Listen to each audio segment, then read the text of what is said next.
Now look, Word in Your Ear comes to you at least once a week in the form of a podcast, a videocast, or a thing so new it has no name. And it's free.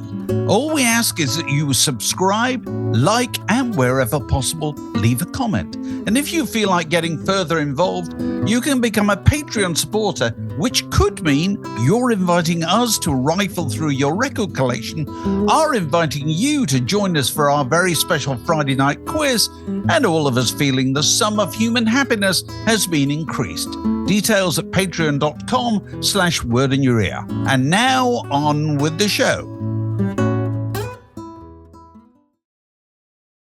Welcome to another Word in Your Ear, this one about the Beach Boys, whose music sounds ever more resonant every year and whose soap opera story gets even more extraordinary by the minute. And Peter Doggett writes about both in Surf's Up, his new book. Peter, lovely to see you. You too. Terrific. Now, it's an enthralling book. And firstly, when was you're a lifelong fan? Yeah. When did you first kind of connect with the Beach Boys? How old were you? Can you remember how that happened? I was 13, and it must have been, obviously, as a small child through the 60s, I would have heard Good Vibrations and I Get Around and Sloop John B and all the rest of them, but they hadn't really registered. And so I've got a feeling it was reading a review of Surf's Up, not by either of you guys, I'm afraid to say. And I can't remember if it was The Enemy or Melody Maker, but I read a review of Surf's Up and thought, well, this sounds incredible. So I went and bought myself a copy at the age of, 13 or 14, and was completely blown away. What I didn't realize was that I was entering the Beach Boys story at the moment when they were a completely different band from what they'd been in the 60s and from what they would ever be again, because for that brief period, early 70s, they make 3 albums: Surf's Up, Carl and the Passions, and Holland, which is my favorite. And they're a multi-functioning 7-piece band at that point, and all of them are writing songs, and interesting songs. And they're collaborating as an adult band. And so my passion for the group began at that sort of moment of heaven. And then I was always wanting them to sort of get back to that moment from that point onwards. When they were sort of, not quite in the wilderness, because Holland did really well. But it's interesting, we're trying to work out when, if you like, the Beach Boys revival started. You know, it's quite easy with the Beatles. The Anthology came out in 1995. Yep. Everyone went back and thought, my God, the Beatles. I forgot about that. This is extraordinary. And there's new material, etc. And it got the ball rolling. You write about an event. In fact, the book starts with an event, I think, in Greenford in 1988. Yeah, when Brian comes over and addresses the Beach Boys Stomp magazine's event. I mean, can you think what moment it was that got things, reviving, if you like?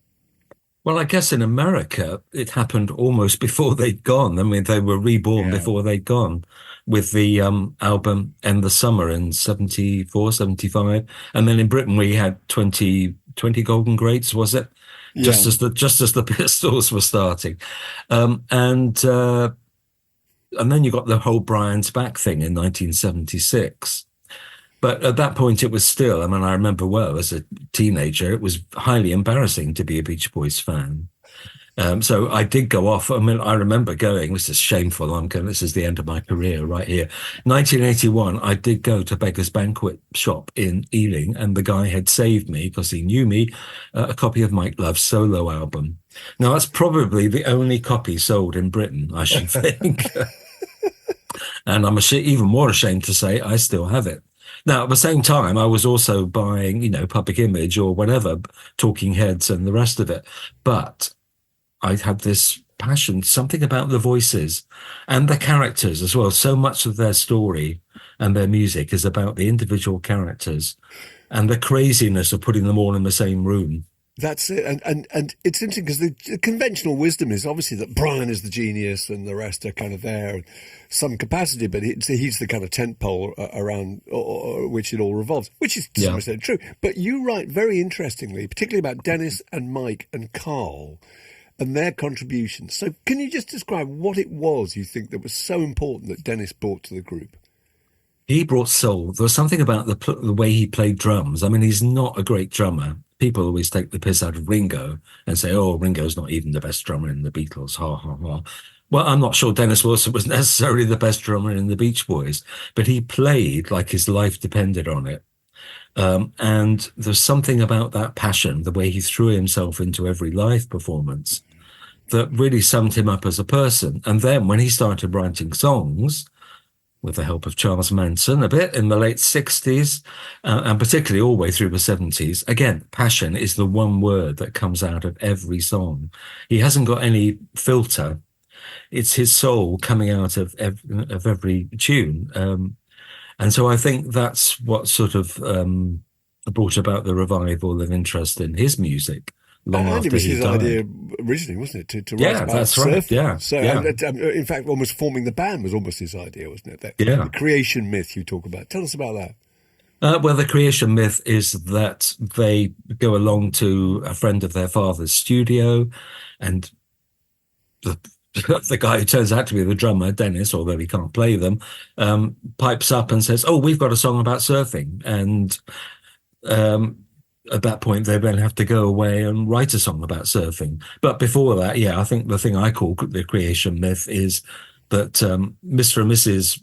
Wilson, Murray and Audrey, the mother of the three Wilson brothers, mother and father, they go away for the weekend, leave some food money, and the three boys and their cousin and their mate say, "Okay, we're not going to eat for a weekend. We don't need to eat, but we do need to make music." And they go to a music store and hire some instruments, and they come back and Murray says, "What have you boys been doing?" Or possibly in a slightly more Californian accent. And they say, "Oh, sorry, Dad, but listen to this." And they play surfing. Now, that's how all the TV movies start. I don't think it was quite that sort of simple. But there is that sort of accidental enthusiasm about the start of their story. It's not like the Beatles or the Stones, where you've got these guys who come together for the passion of the music and they spend years in each other's company sort of learning how to play. The Beach Boys almost began by accident. And then you talk about Mike Love. You say, I'm going to quote you, you say there would have been no Beach Boys beyond 1962 if it hadn't been for Mike Love. So what did you mean by that? Again, that's a revelation to some extent. Well, he's the lead singer. He's the front man. And if you've ever seen the rest of the Beach Boys on stage, he's the one, apart from Dennis, who's got the charisma. You might like... He really does in those early clips. Yeah. It's amazing. Yeah, and you might like his form of presentation. But in the 60s, he was the one who had the arrogance and the egotism to stand up and make a fool of himself in public and keep doing it year in, year out. And if it hadn't been for his egotism and tireless enthusiasm, the Beach Boys could never have survived. Because if it had been down to Brian to get them on the stage and keep the steamboat rolling, that wouldn't have happened. And also, Carl, you keep coming back. One of the things that keeps cropping up in this book is one sentence you seem to use more than once. Is "it wasn't as simple as that," which is I think it's probably true. What are examples of things that weren't as simple as that? Because presumably you're talking about the fact there are a huge number of myths around the Beach Boys that successive generations of fans choose to believe in, that aren't necessarily all they might be. Is that fair to say? In lots of ways, the sort of Brian as victim trope began in the late 70s when the American writer David Leaf wrote a book called The Beach Boys and the California Myth. Mm-hmm. And he ended up as sort of Brian's publicist and helper and friend. And his thesis, and I read the book at the time, or was certainly convinced by it, was that the rest of the Beach Boys and everybody around them were idiots who didn't realize that they had somebody who was Mozart plus Shakespeare living in their midst and didn't treat him with the respect that he deserved. Now, obviously, there are elements of that are true, but there are also elements in which the Beach Boys has always been a band. It's not one guy. And even all the way through the 60s, Brian could never have made a solo career out of what he was doing. He needed the group. And from the late 60s onwards, it's the group who keep the group going, not Brian. Right. So, okay. And so what's your particular point about Smile, which is often regarded as the kind of lost masterpiece, that broke the Beach Boys or whatever? What's your theory as to why that didn't come out? I think the main reason it didn't come out, I mean, there were several. Obviously, the reasons that we all know were there. The rest of the Beach Boys, particularly Mike Love, were going, okay, well, this is all very fine, and there's a pretty little tune in there, but the words don't make any sense. And how am I going to sell this to 12-year-old girls at our next concert? Do you like worms? Well, not particularly. And right. That's going to be a hit song, Okay, Fire. How are we going to do that on stage with just the five of us? So there's that element. There's the thing from the record company, obviously Capitol going, they're still selling them in the mid-60s as being America's #1 surfing band, which clearly, by the time of Pet Sounds, they're not. But the other thing was that Brian had expanded his consciousness in so many ways that to the point that he didn't register any limits anymore. And one of the things that had no limits was his conception of what Smile was. He knew all the things he didn't want it to be, but he could never quite put his finger on, okay, this is what a song is, this is what a side of an album is, this is what an album is. And so my thesis is that he handed in to Capitol at the end of 66 the famous list of songs that was on the cover slick that the record company made. And these are the songs that are going to be on Smile, and this is the order they're going to be in. He was basically just keeping them happy. Like, oh, here's some of the songs we're doing. I don't think at that point he had any idea what the album was going to be. As I explain in the book, I do a whole chapter about the way his method of songwriting fragmented. And it starts with Good Vibrations. You can hear it. It's a collection of bits of songs. It's an edit. It's an edit. It's yeah. Not only that, David, it's a 6-month edit as well. Yeah. And then, but at least he had a conception of what Good Vibrations was. With Heroes and Villains, which is the next single, that takes him in the best part of a year because he hasn't got the faintest idea what Heroes and Villains is. He knows what some of the bits are, but as you know, when you've listened to Smile, so many of the bits of Heroes and Villains then repeat in other songs. Yeah. And if he'd been Genesis in 1971, 72, he could have made a prog rock epic out of Smile. And Mike Love would have been told to put on this head and, and be Peter Gabriel. And that would have been fine. Brilliant. It? Yeah. It's really interesting, isn't it? You could see why the rest of the group are resentful, though. And, you map it out so clearly because they're going out and in their minds, they're doing all the hard work. They're actually out there, on the road, playing to audiences. And then they come back and he's presenting them stuff they think they don't believe in, they weren't expecting, they don't think they can perform. And then they get the sense that, as you just said, that even he isn't quite sure what it's all about. So it's an absolutely extraordinary mixture of different events, isn't it? It is, and in the middle of that, Brian's mental health is suffering terribly, and he's starting to have very regular nervous breakdowns, probably triggered by the combination of uppers and downers and mind expanders that he was taking at the time. Well, on that note, it's interesting when you start talking about Derek Taylor, because Derek Taylor had been the Beatles PR and he was now in charge of the Beach Boys, and he kind of masterminds his campaign of kind of Brian as a genius. Now, I was wondering whether that was a publicity angle he was pursuing, or was it something also to try and account for the eccentricities and the time it was taking for Brian to produce music? Was it a way of excusing him? That's interesting. I don't know if I thought about it quite that way before, the second half of what you said, but because I was going to say was the third thing, in which was that he genuinely believed that Brian was a genius. And he should know because he'd been dealing with Lennon and McCartney beforehand. I think from talking to Derek in later years, he saw Brian as being something sort of even beyond what the Beatles were doing, and that it was coming out of one person's head. But yeah, a combination of all those things, because if Derek, who was the loveliest guy, was anything, he was a brilliant PR man. And so he was thinking, okay, we've got this really, really eccentric person who's not behaving the way that pop stars are supposed to. So, okay, if I package him as a genius, that explains everything. So, yeah. Yeah, it's possible, but that obviously, in terms of Brian, would have had a terrible impact in terms of what people were expecting him to produce. Well, absolutely. And I talk in the book about he ends up being forced to do a TV interview a couple of years into the Brian's Back period. You can find it on YouTube. And I think it's called Attention Behind the Music, which is a really great thing to be appearing on. I think when your publicist says, "Oh, we want you to do this thing called Attention Behind the Music," that's the point you go, actually, I'd rather not. But Brian is asked, are you a genius? And he sort of looks rueful and laughs to himself and says, well, I don't see myself that way. And the kind of things that people say, write about what you're doing, but what I'm doing, I don't think people want to hear songs about that. And it's like a completely naked performance in the public eye of, I'm lost, I'm over, I'm dead, but I've still got to be here on camera talking about it.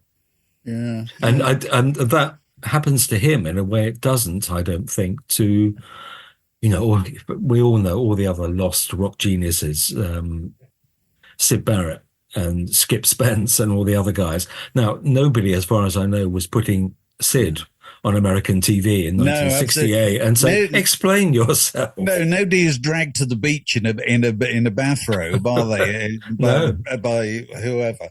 To kind of act the part of being the kind of crazy guy in the attic. It's kind of. It is weird. Is it in your view, a deeply sad story? Yeah, this is the thing about writing about rock bands, isn't it?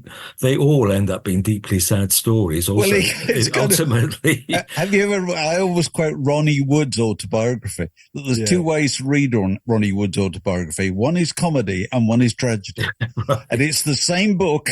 It depends what hat you're wearing. Absolutely. True. But this is even far more than a case. But don't you think that that also contributes to? It's a bit like, I don't know. There are lots of examples, really. Maybe Fleetwood Mac, maybe ABBA, actually. But groups that have really complicated internal dynamics, and you can feel that in the melancholy of their sound. And I think that's the same with the Beach Boys. My attitude to the Beach Boys was, younger, it seemed to be optimistic and warm and sunny in California, and it's just become tangled over the years, and in a very attractive way, actually. It makes it deeper.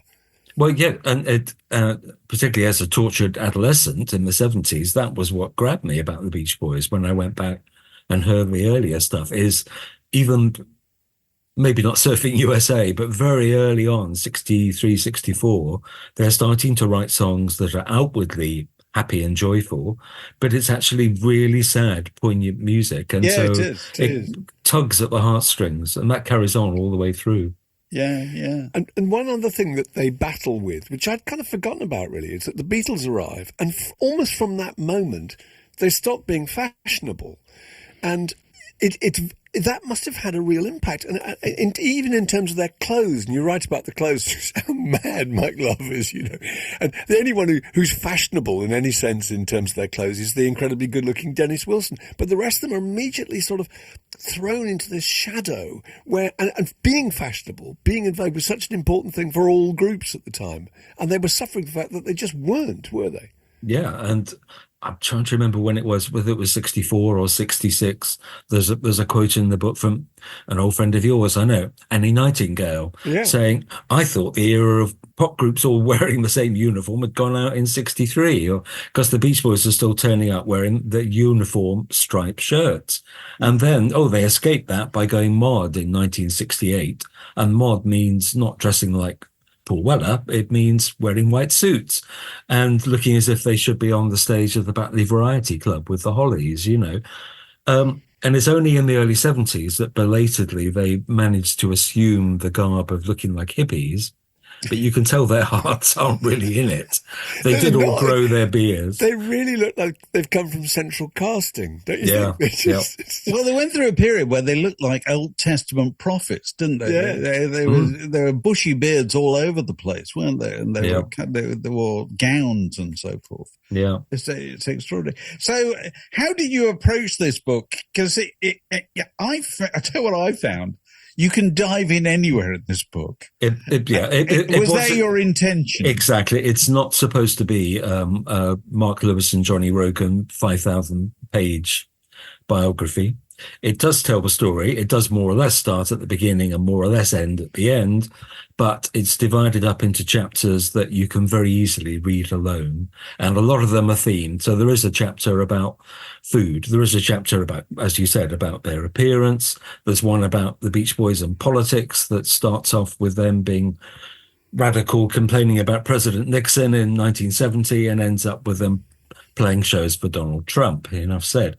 And it also covers all the tangle of the usual legal disasters, the mental breakdowns, the addiction. We haven't even mentioned really Charles Manson and Dennis Wilson, but also most importantly, the music. I adore the Beach Boys music pretty much all the way through. I can find something to sort of love in almost every record they made, and the solo records as well. So I really hope that does come across. It really works. I mean, I think, isn't it now called a mosaic formula? That's good. I think it's a mosaic where you just simply take that one. Each chapter is a theme. Each chapter is a short story with a particular theme, really, isn't it? Yeah. It's really good. I quite like the word kaleidoscopic, Mark. Kaleidoscopic, not mosaic. Well, I'll take either. That's good. Yeah. No, you do mention the Manson thing.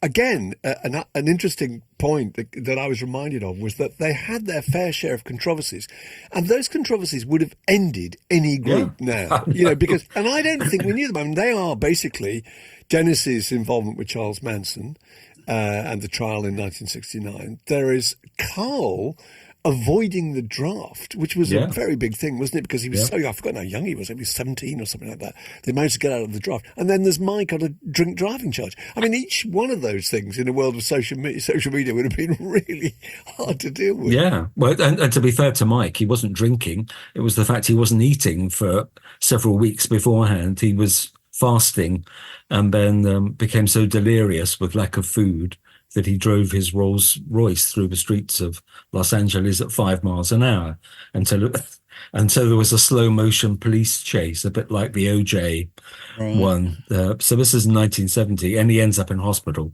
delirious. So yeah, but all these things happen at the same time. But for going too slowly. Exactly. Suspiciously slowly. Yeah. Right.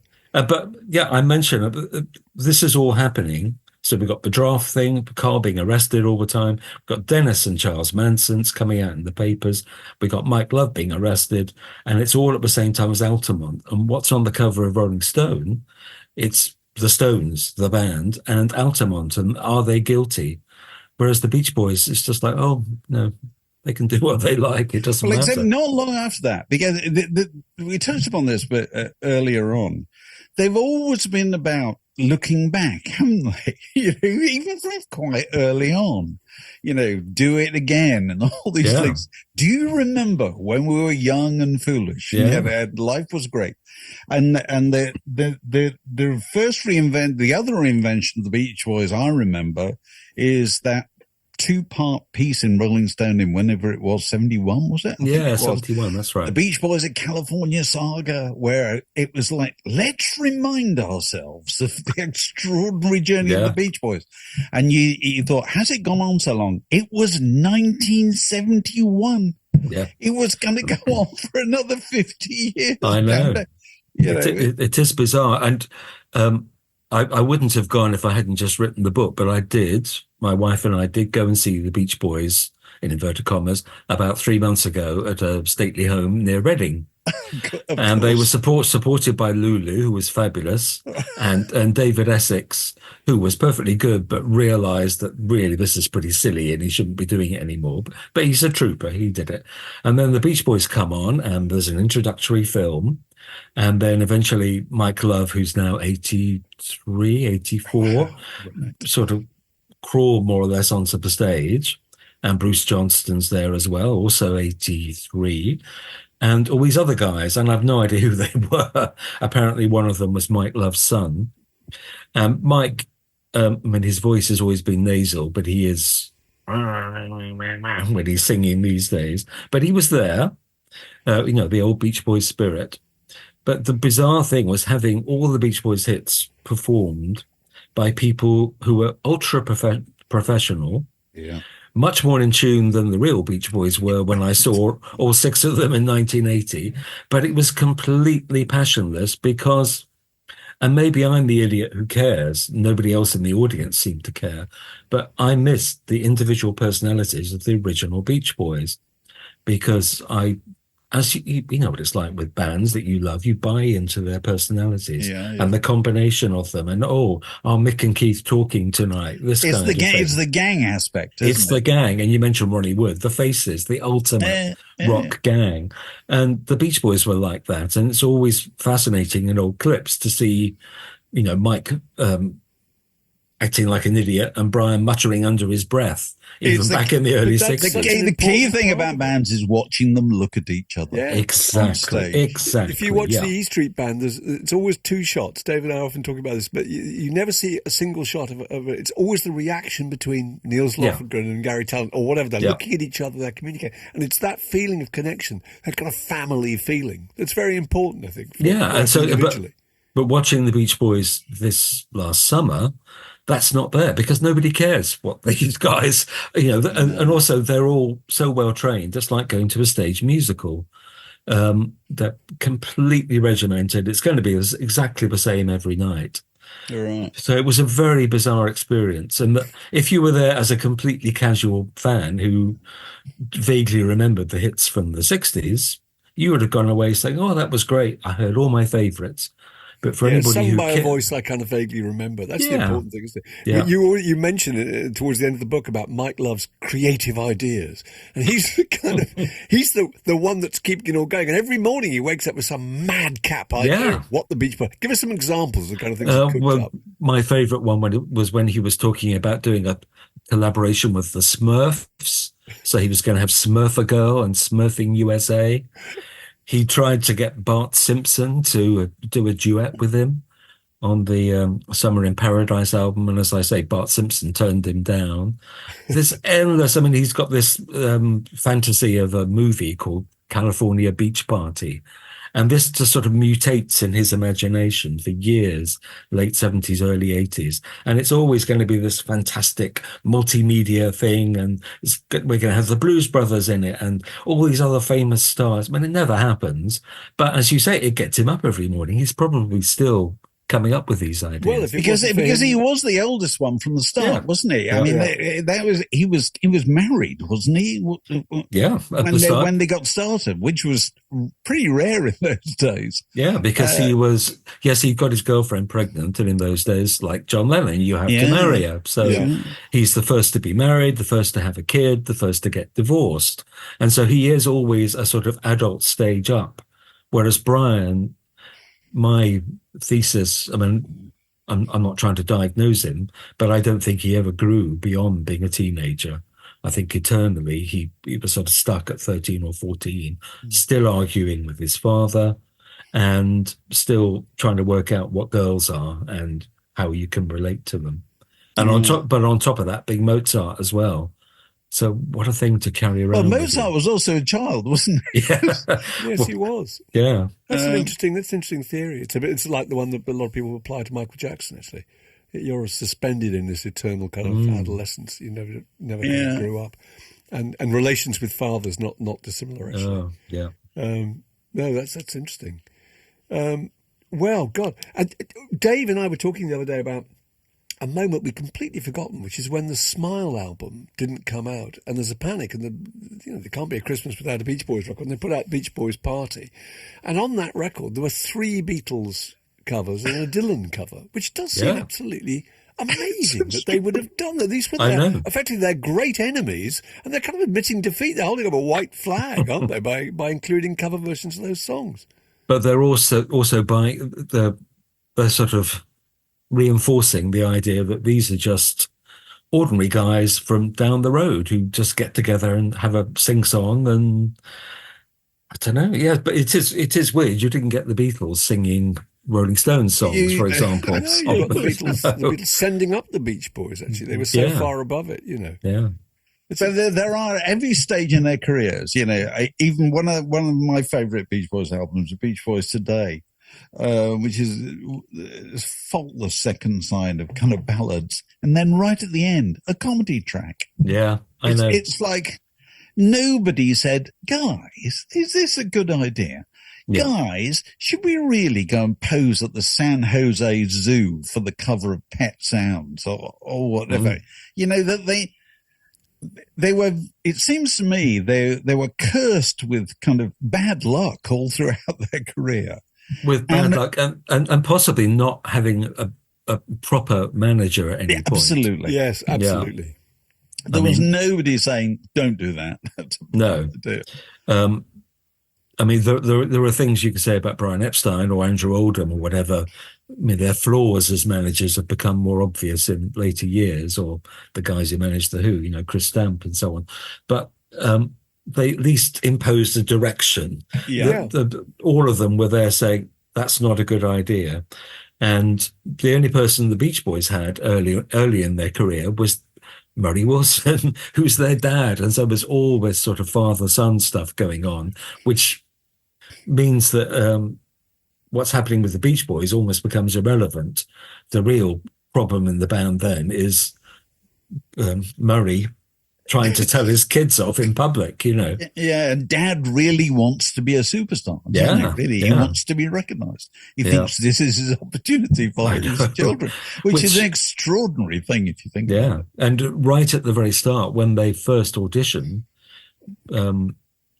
Murray introduces them to this guy he knows through the music business, because he had a few songs recorded himself pre-Beach Boys, and he thinks his idea of the Beach Boys is it's going to be a group, it's going to be all my kids, and they're going to sing my songs. Yes. Yeah, I know. So now here we are, 2025. How many of the Beach Boys are still with us? Love. All but the original 5 is 2, right? Is it 2? Yeah, Al and Mike, and Bruce, who's been there since 65. Right. And the guys from the early 70s, Ricky and Blondie as well. So they're all going to go.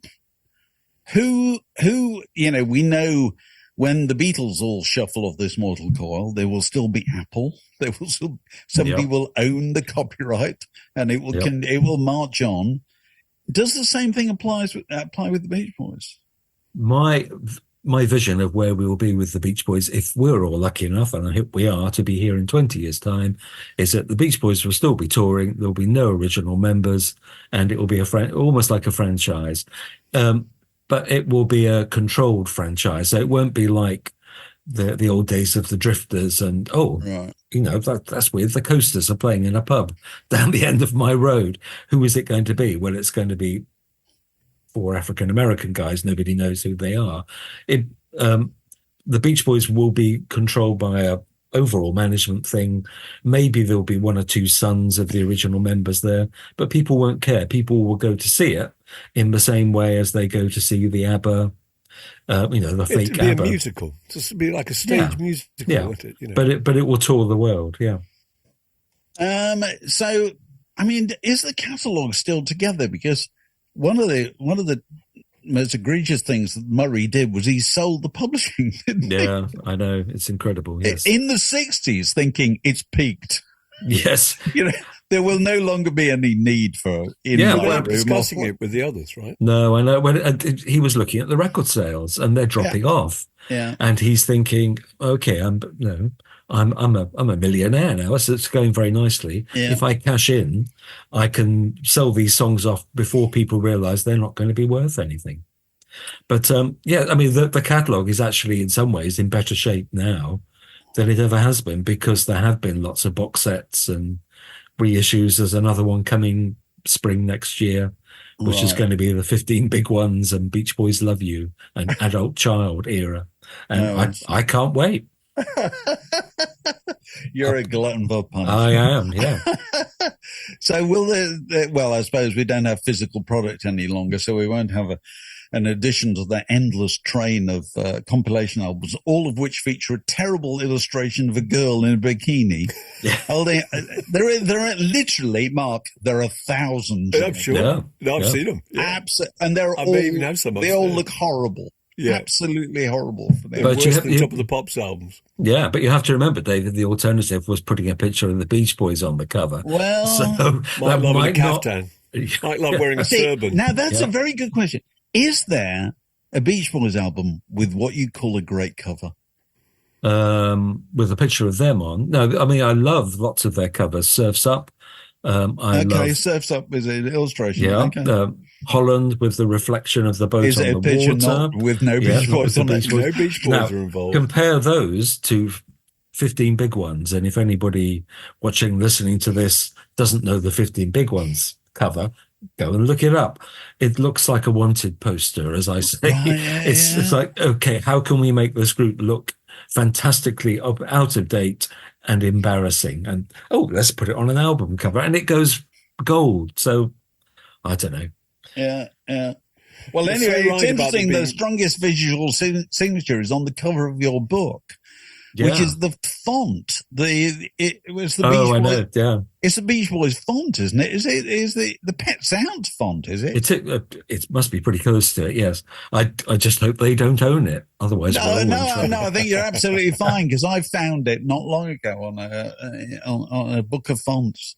And I thought, that is the visual identity of Beach Boys. Though green background, that font, it's remarkable. Yeah. Well, it's very good, Peter. We've very much enjoyed it. Thank you. And what's next, Peter? I can't possibly tell people like you that because you might tell other people. I just can't risk it. Fine. Well, hopefully we'll see in a year's time talking about it. So, maybe not a year. But no. I quite like a week off first, Mark. Thanks. No, fair enough. That's been brilliant. Thanks. Lovely to talk to you. Yeah, it's called Surf's Up, and we thoroughly recommend it.